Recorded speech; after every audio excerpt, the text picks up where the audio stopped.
तो नाला खुद गया है, वहाँ पे पानी चल रहा है, उनके खेतों में कई जगह पे पानी भर गया। आप देखिए ये पूरा का पूरा यहाँ पर कितना बुरी, बहुत सारी जगहों पर इस नाले के अंदर लीकेज हो रही है, जो कि समस्या आप देख रहे हैं। जो बना हुआ नाला है इसके अंदर भी देखेंगे तो बाहर पानी निकल रहा है, अंदर की क्वालिटी में कुछ कॉम्प्रोमाइज है, इसी वजह से नाले की लीकेज हो रही है।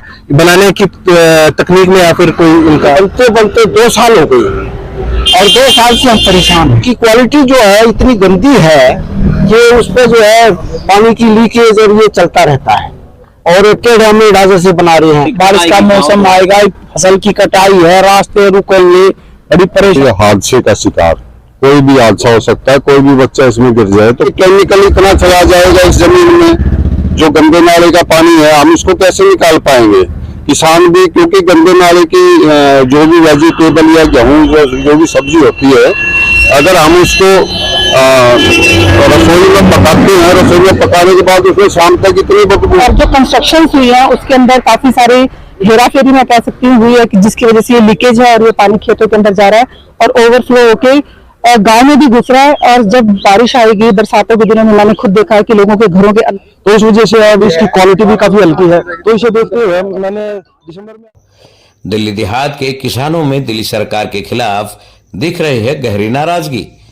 दिल्ली देहात के पल्ला बख्तावरपुर गांव से लेकर रमजानपुर हिरण की गांव होते हुए हिरण की बांध तक बन रहे पीडब्ल्यूडी के नाले की गुणवत्ता पर उठे बड़े सवाल।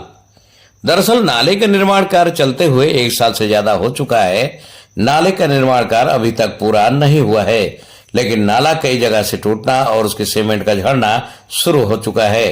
काम की गुणवत्ता को लेकर स्थानीय लोगों ने सवाल खड़े किए हैं और दिल्ली की ईमानदार सरकार को भी कटघरे में खड़ा किया है। इस नाले की वजह से किसानों की फसलों में पानी भर गया है, फसलें बर्बाद हो रही हैं। नाले का गंदा पानी जिस जमीन पर फैला है उस जमीन में उगने वाली फसल और सब्जियों में बहुत ज्यादा केमिकल है और दिल्ली के लोग ये जहरीली सब्जियां खाने को मजबूर हैं। पीडब्ल्यूडी के अधिकारी और ठेकेदार इस बाबत ध्यान नहीं दे रहे हैं। किसानों के सामने एक और यहाँ पर बड़ी समस्या बनी हुई है। नाले की दीवारें खड़ी कर दी गई हैं और उसके ऊपर स्लैब तक नहीं डाले गए। किसानों के खेतों में जाने का जो भी रास्ता था उन रास्तों से किसानों के वाहनों का आना जाना बंद हो गया है, क्योंकि नाले की खुदाई हो गई है। 1 साल से नाला खुदा पड़ा है, लेकिन उस पे लकड़ी की पलाई डालकर तो कहीं दूसरे इंतजाम करके किसान अपने खेत तक पैदल ही जाते हैं। लेकिन जब उन्हें अपनी फसल को लाना होता है तो कई पुलिया या नाले के ऊपर स्लैब नहीं होने की वजह से किसानों को बहुत दिक्कतों का सामना करना पड़ रहा है। कुछ किसानों के खेतों से जो रास्ता बचा हुआ है वो किसानों को जाना पड़ता है और दूसरे किसानों को फसल के अंदर से आने जाने की वजह से किसानों की फसल का नुकसान भी हो जाता है। और कई बार तो ये भी देखा गया है कि आपस में किसान झगड़ते भी नजर आते हैं। लेकिन दिल्ली की ईमानदार सरकार, पीडब्ल्यूडी के अधिकारी व ठेकेदारों पर कोई इसका असर नहीं पड़ रहा है।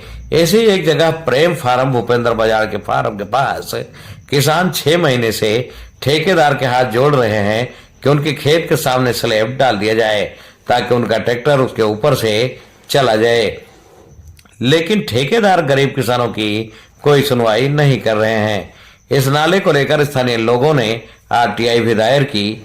2022 में डाली गई आरटीआई का जवाब अभी तक नहीं आया और टाल मटोल की जा रही है।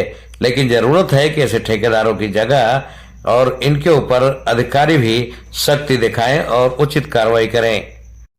आपको बता दें कि आसपास के कई गांव से लोग इकट्ठा हुए और उन्होंने इस समस्या के बारे में बताया। इस बाबत NR 13 के AE से फोन पर वर्जन हेतु बात की गई तो उन्होंने फोन पर बताया कि बारिश से पहले वो नाला बना देंगे। लेकिन अब देखने वाली बात होगी कि अधिकारियों के दावे कितने सही साबित होते हैं, क्योंकि पिछली बार इसमें भी लोगों को आशा थी कि बारिश से पहले नाला बन जाएगा, लेकिन नहीं बन सका। अब की बार फिर मासूम से पहले इस नाले का निर्माण पूरा होता दिखाई नहीं दे रहा है।